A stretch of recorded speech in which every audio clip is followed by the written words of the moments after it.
In this video, we share 15 plus handy iPhone 10 tips. Check it out.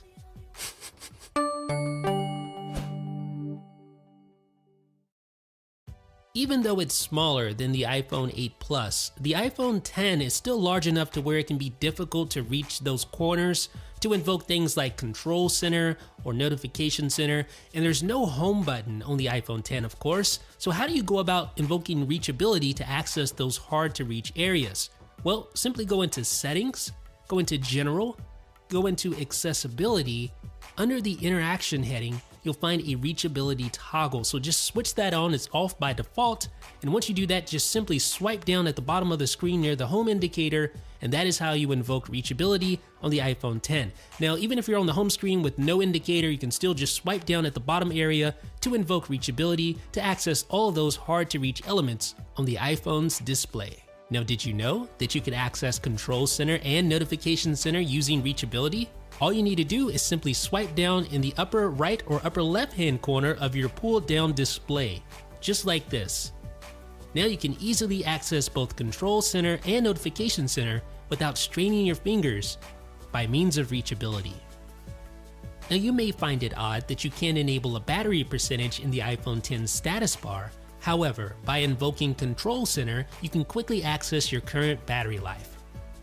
To invoke the app switcher on the iPhone 10, Apple instructs users to swipe up from the bottom and pause. Simple enough, right? But you don't have to be long-winded with it. You can simply swipe up, quickly pause and release, and the app switcher will open. Some people like to swipe to the left immediately and the app switcher will open. The point is, you don't have to pause for a long time. The app switcher should open up immediately as soon as you pause. To quickly open the last opened app while on the home screen, simply swipe to the right at the bottom of the screen like this. Super simple, right? Let me show you one more time. Simply swipe to the right like this. Now here's a handy little tip for quickly switching between the last two apps that you used. So open your first app, swipe right, interact with that app, just like this, and then swipe right again and it switches to the previous app. Now if you interact with that app, swipe right again, it switches back to the last app. So you can easily use this to copy and paste information between two apps or just negotiate information between two apps quickly. However, if you don't interact with the app and you swipe right, it'll switch to the next app in the app switcher. Now it's pretty well established that there's no home button on the iPhone 10, right? However, by going to Settings, General, Accessibility, Assistive Touch, and enabling the Assistive Touch switch, you can enable a virtual home button. Let me show you how to do this. So all you need to do is set up a custom action. In this case, I'm going to use 3D Touch and going to set that to home. And now whenever I 3D touch that virtual home button, the Assistive Touch little button there, it will emulate a home button press. So if I 3D touch, it goes back home. Let's try that again. So 3D touch, it goes back home. And of course, you can assign that to any sort of gesture, a tap, a double tap, etc. Now we talked about how difficult it is to reach certain areas like Control Center and Notification Center. What about assigning a custom action like double tap to invoke Control Center and then a long press to invoke notifications using Assistive Touch? So double tap opens up Control Center. And the nice thing is that you can move the Assistive Touch nub anywhere on the display, so it's easy to access. Now let's try a long press this time to open up notifications, and I can get back to Control Center by a double tap. Super simple, super easy. Combine Face ID with Hey Siri for super quick app launches from Wake. Just tap the screen, look at it, say, Hey Siri, open Safari. And bam, you're open to Safari that quick. Or just tap it, look at the screen, say, Hey Siri, open App Store. It opens up the App Store like that. Or you can tap it, look at it, say, Hey Siri, open the iTunes Store. And it's open like that. So simple, so quick. Leave me a thumbs up if you appreciate that.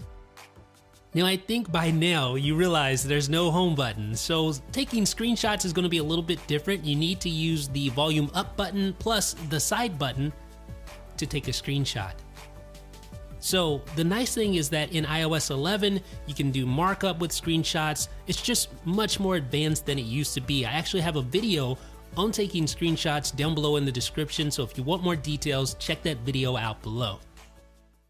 Because Siri has been mapped to the side button, turning off your iPhone is a little different now as well. So to turn off, you need to hold the side button and one of the volume buttons, or you can simply head over to Settings, go to General, and then at the bottom of the screen, tap Shutdown. Now I'm going to show you how to enable screen recording on your iPhone X. Go to Settings, go to Control Center, select Customize Controls, scroll down, tap the plus button next to Screen Recording, and you can rearrange that to your liking if you wish. But now when you swipe down to invoke Control Center, you'll see a screen recording button. 3D touch that button to enable additional options such as microphone audio, or if you want to, you can simply tap on it to start a recording. It'll count down, and once recording starts, you'll see that your clock turns red, indicating a recording is in progress. Now to stop the recording, simply tap the clock or tap the little button in Control Center, tap the clock like that, tap stop, and now you can tap the notification to open up your Photos app where the recording resides and play that back if you wish to. Now this isn't an iPhone X exclusive, but it is very useful for the next tip I'm going to show you that is an iPhone X exclusive. When recording Animoji, you only get 10 seconds by default, which isn't enough time for those really drawn out productions, right? Now you probably know where I'm going with this, but yes, you can harness the power of screen recording to make Animoji productions that have no time limit. So, just enable screen recording and start talking. Just like that. And you can make it as long as you want to. Hey, you can even switch between characters if you want to on the fly and continue recording. Now, as I'm demonstrating this, my head's like turned to the side, so it's not ideal, but this is just for demonstration purposes. Now we can stop the recording. We open up our Photos app, we can play it back. We can even throw this into an editor like iMovie or Final Cut Pro to really take it to the next level. Now maybe you know this, but I feel like a lot of people don't know this. You can actually make Animoji stickers. Simply pose the way you want it to look, and then tap and drag to the conversation. You can even rotate and scale if you wish to, and just drop it right there on the conversation. Cool. Now, if you're watching a video and you want to fill up that entire screen of your iPhone X, simply double tap on the video to bring it into full screen view to embrace that notch. Now, obviously this will crop out some of the video, but I just think it looks so good on that edge-to-edge display. What about you? What do you think? Do you ever use your iPhone in the pitch black dark? I think all of us do from time to time. What we'll do is we'll turn the brightness all the way down so it doesn't blind us, right? But even the lowest brightness really is still pretty bright in a pitch black room. So although you probably shouldn't do that on a regular basis, here is a nice tip that can help.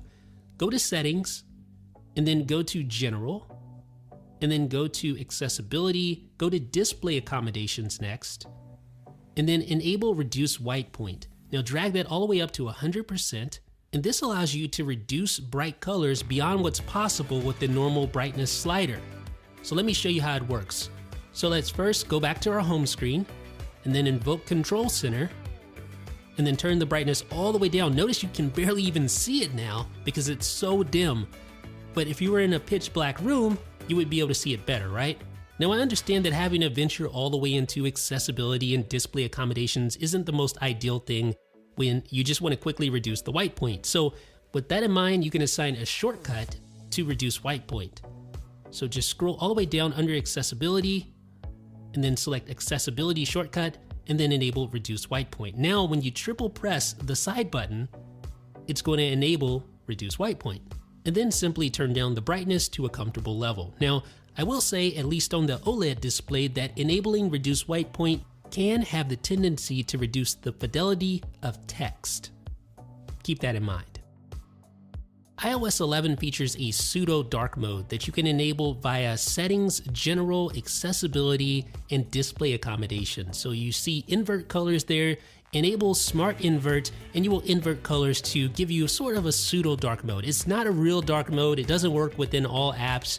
Certain apps will benefit heavily, like the Settings app, for instance, or the Mail app, but other apps don't work so well.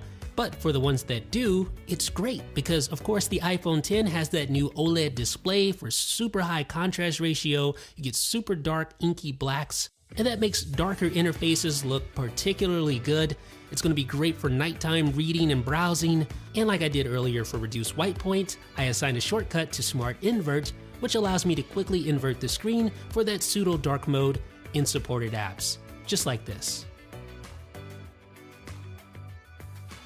Now, if you tend to have trouble getting Face ID to work quickly, you can of course go into the Face ID settings and disable where it says require attention for Face ID. Now this will make it so that you can unlock your iPhone without actually needing to look at the true depth camera. Now obviously disabling this will reduce some of the security on your device. For instance, say you were sleeping and someone pointed your iPhone at your face, it's possible that they could unlock it in that case. Now, I'm unlocking my phone, I'm not looking at it, but I have my face in front of it. You can see it unlocks just like that. So this is particularly helpful for those times when you're wearing sunglasses that aren't compatible with Face ID. And our final tip involves closing apps more quickly. Simply invoke the app switcher, tap and hold on an app card, and then you can either swipe up like this to close an app, or you can quickly close all apps by tapping repeatedly on the minus sign. So ladies and gentlemen, what do you guys think? Do you have any other tips to offer? Let me know down below in the comments section. Again, smash that like button if you appreciated this video, and check back later because we'll have tons more. Let me know what you think in the comments. This is Jeff with 9 to 5 Mac.